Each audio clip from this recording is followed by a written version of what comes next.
Human brain is a bustling hub of electrical activity as it is constantly active. When you think, you see, you sense something, you try to solve a problem, or you try to memorize a concept, the neurons in the brain are sending electrical signals to one another, and we can record different wave patterns from your brain. These patterns are known as brain waves.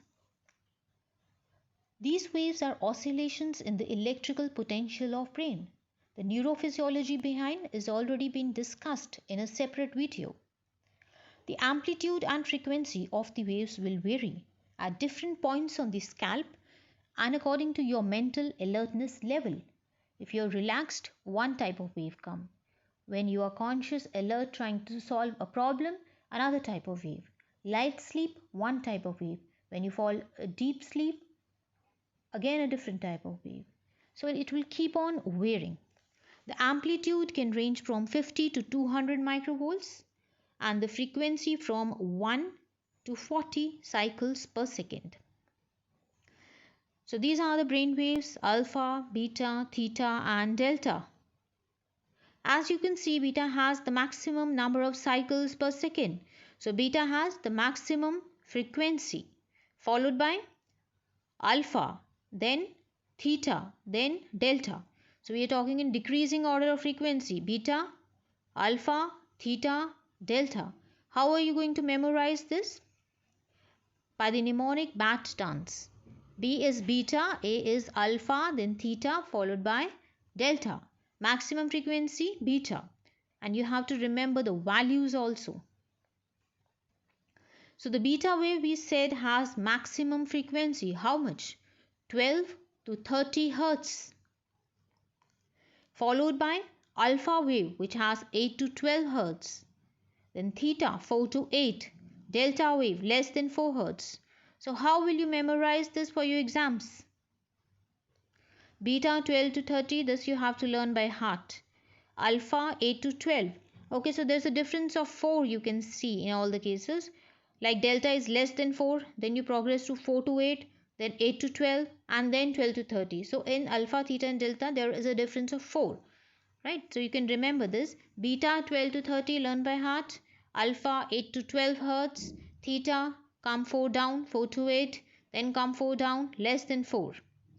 And you already know the mnemonic BAT dance, BATD. Beta maximum frequency. Amplitude. The largest amplitude is for the delta wave, 100 microvolt, followed by alpha wave, then theta and then beta. How do I remember this amplitude sequence in decreasing order? I have made my own mnemonic, that be. I don't know how much it suits you. The spelling of that is not THAT here, it's DAT. So delta, then alpha, then theta and beta. Part of the brain from where it is recorded. So different waves are recorded in the human brain. And at all the points, you'll get all the waves. So what are we talking here? Here we are talking about the most dominant one in that area. Beta wave is most dominant in the frontal area, alpha wave in the occiput and parieto-occipital area, theta wave in temporal and parietal area. That means you'll get more of theta waves in this area. Other waves are also there. Delta wave is seen in deep sleep. Delta waves are not present in a normal waking individual. Their presence in a waking individual is suggestive of some brain disease. You have to evaluate the patient and manage accordingly. So delta, deep sleep. If found during a wake, there is some degenerative brain disease. So now the alpha waves. So what do we know about alpha waves till now? Alpha waves, they are obtained from adults who are awake but at rest with eyes closed. So what a beautiful state of rest this is. This is wakeful rest. The person is aroused. Consciousness is there. The person is aroused, awake, but he is at rest, mentally at rest. He's at peace. So that's alpha wave. So why do alpha waves come? There is intrinsic activity of the thalamus. Thalamus is always active. Thalamus is always sending its signal inputs to the cortex. These are known as thalamocortical projection. So due to the spontaneous activity of thalamocortical system, every time the alpha waves are being produced, and alpha waves are good for you. They disappear during sleep. Of course, we said in light sleep it will be theta and deep sleep delta. So alpha waves are gone. Alpha is the power of now.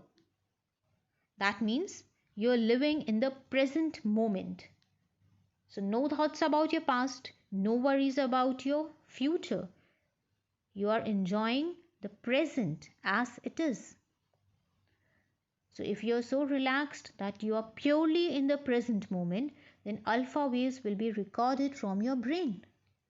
Alpha waves make you feel happy, at peace with yourself, elated, joyful, you're relaxed, you're not worried. And it is good if you develop an ability to train your brain to make more of alpha waves. That means teach your brain to shift to the alpha rhythm at will.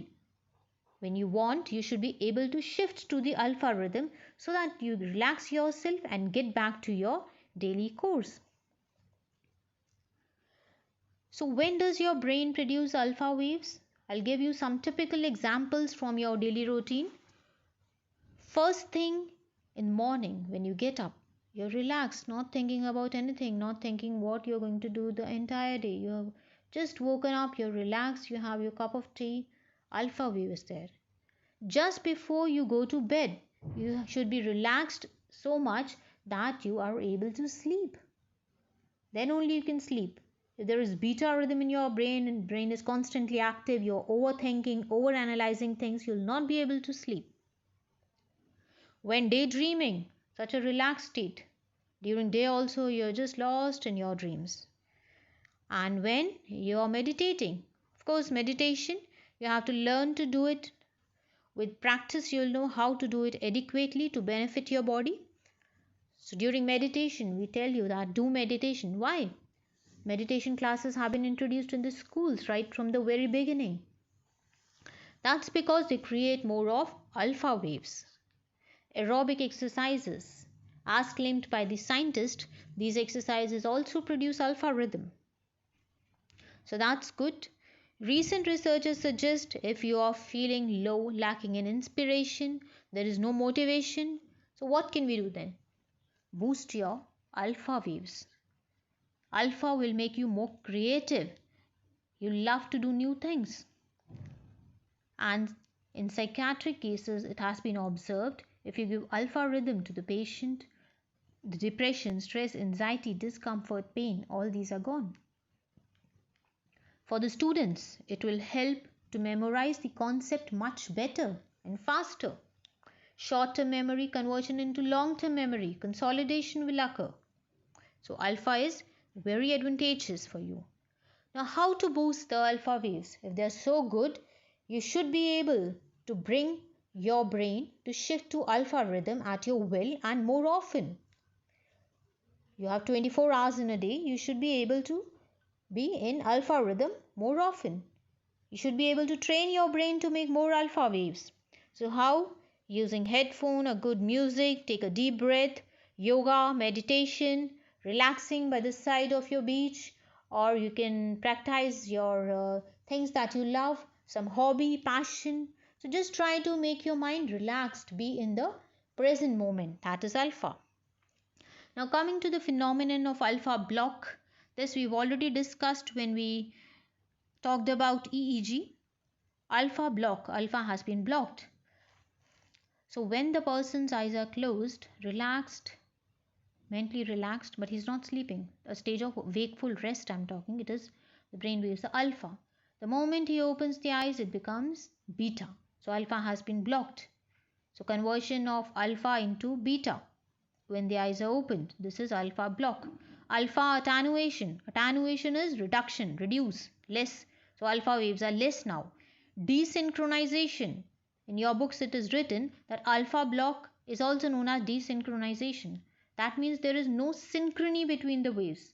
But this is not true. This is a misnomer. Synchrony is there. The waves, beta waves, are also synchronized but at a faster rate. The frequency cycle per second is so high that it appears they are desynchronized, though they are not. So desynchronization is a misnomer, but it's given in books, so we are discussing. Arousal, EEG arousal. Now you're awake from alpha to beta, EEG arousal. Alerting, you're more alert now, alpha to beta. So alpha block, can you name the conditions in which it occurs? One, we've already said, when the person opens the eyes, when person engages in conscious mental activity. Now I want to make some drawing. I want to make the picture of optic pathway, conscious mental activity. Mathematical calculation, I asked you 84 multiplied by 64. You'll start doing it in your brain. Beta waves start coming. Any form of stimulation, auditory, visual, somatosensory, any input to the brain, that will produce alpha block. Now there is a recent concept of binaural beats, and research suggests that binaural beats can help you a lot. So what is binaural beat? Bi means two, aural means ear. When you hear two tones, one in each ear, means, let us take an example. One ear, the left one, is getting a frequency of 100 hertz. You take a headphone, you have a headphone applied on the ears, and your left ear is getting a frequency of 100 hertz, and the right ear is getting a frequency of 111 hertz. Now what will the brain get? Will the brain hear 100 hertz or 111 hertz? The brain will hear the difference between the two. What is the difference here? 11 hertz. So now your brain thinks that you are listening to a sound, a music of 11 hertz. So binaural beats is an auditory illusion. They are considered as illusion. They're not, 11 hertz is not existing. In one ear, 100 hertz has been delivered, in another 111 hertz. This 11 hertz is not there. It is an illusion, auditory illusion. It is the brain that is sensing the difference between the two. So this is binaural beat and it is relaxing. Like here, the difference is of 11 hertz. So 11 hertz fall in which range? Alpha frequency range. 11 is in between this range, 8 to 12. So that means you'll be more relaxed, you'll feel positive about yourself, your anxiety levels will be low. And if through binaural beats you produce 12 to 30 hertz frequency, then there will be increased concentration, more alertness, more problem solving, more memory, consolidation, short term memory conversion into long term. So that's the advantage of the binaural beats. And we have literature that proves that binaural beats must be of help. But still, more evidence is needed to validate all these hypotheses. We are still exploring, is there any disadvantage of hearing to the binaural beat? Or binaural beat, does it make you smarter? So researchers are still on about this thing. Now the beta waves. So beta, a fast activity. Frequency is more. A fast activity present when we are attentive, we are engaged in, say, problem solving, we are judging something, or decision making, or focused mental activity. So that is beta. Beta is seen when you are under tension, your stimulation central nervous system has been activated. When there is alpha block, when the infants they sense this. If you record the brain waves from the infant, it will be more of beta wave. They are always getting some sort of input from outside, and they are, even though they are sleeping, they are trying to analyze those inputs because they are new to this world. A baby less than 1 year, the baby is trying to analyze all the new inputs to develop more synaptic connections. There are more of beta waves in infant, that's normal. Barbiturates, when you take barbiturates, benzodiazepines, CNS depressants, that increases your beta waves. Theta waves, the frequency is about 4 to 7 hertz. Amplitude 10 microvolts, that you'll remember from the table that we discussed. It is seen in young children, that is important. Young children, they show theta waves. Less than 1 year old shows beta waves. So young children, they show theta waves. Meditation, light sleep, when you are emotionally stressed, you are disappointed, you are getting frustrated, your brain waves are theta. And sometimes in degenerative brain diseases also we record the theta waves. Coming to delta waves. Delta waves, the one that are highest in amplitude and frequency is low, less than 4. They do not occur in normal waking persons. That's very important. We've already said delta do not occur in normal waking persons. If it is occurring in a normal awake individual, that means there is some serious brain damage. So carefully evaluate the person. Delta waves in infancy. In infant it is normal, beta or delta, both are normal. In deep sleep you will get delta waves. We'll have yet another video for sleep. We'll discuss the stages of sleep in that. Now alpha, beta, gamma, delta we said. Okay, so alpha, beta, theta, delta is there. So definitely there has to be some gamma also. Gamma oscillations. Some of the books they mention gamma oscillations. They are recorded from the brain. Frequency here is 30 to 100 hertz. That's too much. Even more than your beta frequency. It is seen when the individual focuses attention on something. Suppose I want to focus my attention on a concept of gamma oscillation. So gamma oscillation wave will come in my brain. And as soon as I start going into the depth of the concept, it will be replaced by beta waves. So initially when you are planning to focus, when you are focusing, then it is gamma oscillations, and when you get to the actual work, then it will be beta. So this is the summary of what all we have discussed till now. Beta means you're active, you are alert, you are focused. Alpha means you're relaxed, you're calm, you're creative. Wow. Theta, you're drowsy, getting into light sleep, and you may also dream. Delta is deep sleep. Okay, so let us now analyze how much you know the subject. Which brainwave is best for studying? Is it alpha, beta, theta, delta? If you want to learn a new concept, then it's alpha. Your mind is relaxed, your focus is enhanced. But as you go into the depth, you want to be familiar about the concept and you really want to store it in your brain, you want to do your brainstorming. At that time, it will be beta waves. So, which brain wave will be recorded from your brain when you are attending this lecture? That's a good question.